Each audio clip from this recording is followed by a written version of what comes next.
Hey, what is going on, guys? My name is Slcmof, and I'm back again with another video, and in this one I want to talk about the Killing Joke animated movie, which comes out in July. And I don't know if any of you guys know, this is something I've talked in depth about, really comics a lot on my channel, but the Killing Joke is probably one of my favorite graphic novels of all time, and I dare say it's not really a Bat book. It's hard to say it's my favorite Batman comic of all time, because really it's not even a Batman comic. In fact, there's no exploration of the Batgirl, origin. There's no exploration of the Batman origin. There's nothing really, Batman and Batgirl, particularly Barbara Gordon, just a plot device really to explain and get behind the psyche of the Joker, and it really in many ways is a Joker origin story. So I'm really interested to see this, and I've got two kind of little theories or things that they may change from the classic graphic novel, which I believe is like 59 pages, Alan Moore, 1988, one of the most influential graphic novels in DC Comics history. It's really amazing that we haven't gotten an animated movie for this, and what's really great about this is that we did get a new featurette, a behind the scenes featurette, which I will post a link to in the comments, not the description, but in the comments. If you see that, then thumbs that up just so everybody can see it, and it's at the top of the comments so people can go ahead and check that out. It is about 10 minutes long, and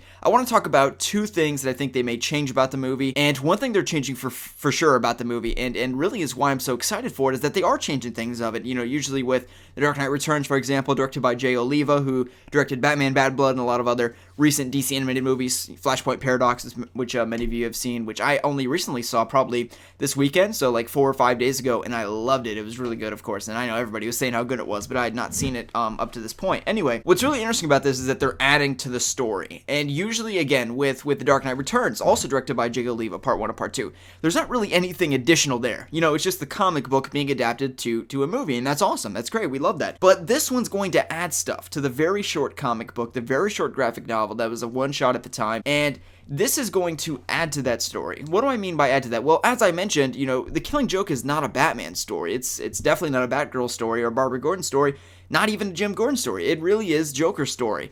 And they're going to add to that to change that. They're going to, first of all, there's going to be a prologue to the movie. So the opening of the movie is going to be Batgirl in action, and we're going to get to see Barbara Gordon and who she is, because really, all you see her in the book is get shot. There's no lead up there. There's no build up of that character that makes you care about her when she gets shot. If that's the first comic book you've ever read, you have no idea who Barbara Gordon is, then you don't care. That's just Barbara. That's just redhead. She just got shot. Okay, whatever. And another thing that's really exciting, and probably maybe even the most, I don't know. There's a lot of things that are exciting. I'm not going to say which one is the most, but one thing that is really, really good about this movie is that they are adapting it faithful to the book. They said in the interview, one of the director, executive producer guy, whatever, he's talking about how they're going to be faithful to the book. And if that's going to be the case, which I hope that they're not saying that just to, cop out answer or whatever, but if that's the case, then, there's going to be a lot. It's an edgy book. First of all, the Gordons do not have a good run in this book. Spoilers ahead for The Killing Joke, I guess, if you haven't read it. Yeah, Barbara Gordon basically gets shot in the spine, mutilated, and stripped down, and, photographed and humiliated again, and embarrassed, and that kind of thing.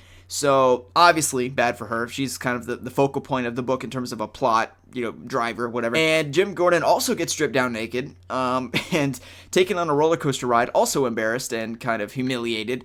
Batman gets played, basically, in one way or another, and yeah, the Bat family doesn't have a good time in this book, and it is, in many ways, an origin story for the Joker, and I hope to see a little bit more of that. And here's two things that I think that they could change. The first of which they could change is the Joker's name.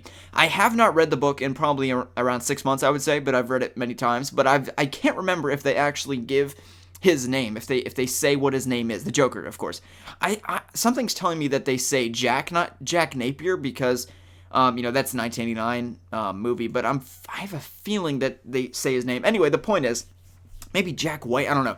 The point is, I don't know if they say his name or not in the book, but in, around that time in summer, I think July is the month, they're going to announce the Joker's real name in the comics for the, really for the first time in canon, with the DC Rebirth. That's going to be a big thing. That's going to sell a shit ton of copies, to be honest with you. Justice League, I believe Darkseid War, or I think that's what it's called. That's where the reveal is going to be, which is kind of a weird place to have it, but nonetheless, that's where it's going to be. When you have a big reveal like that, it makes sense. Of course, the guys making the movie, they're in cahoots with DC, and they know what the name is, so they could include that in the actual movie. They can include his new name as given to him by Jeff Johns and the team behind DC. Another thing they could change is the ending. The ending is intentionally ambiguous. Alan Moore and all of them have talked about this, and basically, we don't know if Batman kills Joker or whether he does not. And I would like to see maybe if they do that definitively, but also as well, I would, honestly, I would rather see the way they do in the book because it is ambiguous and the reader can decide what they think happened, or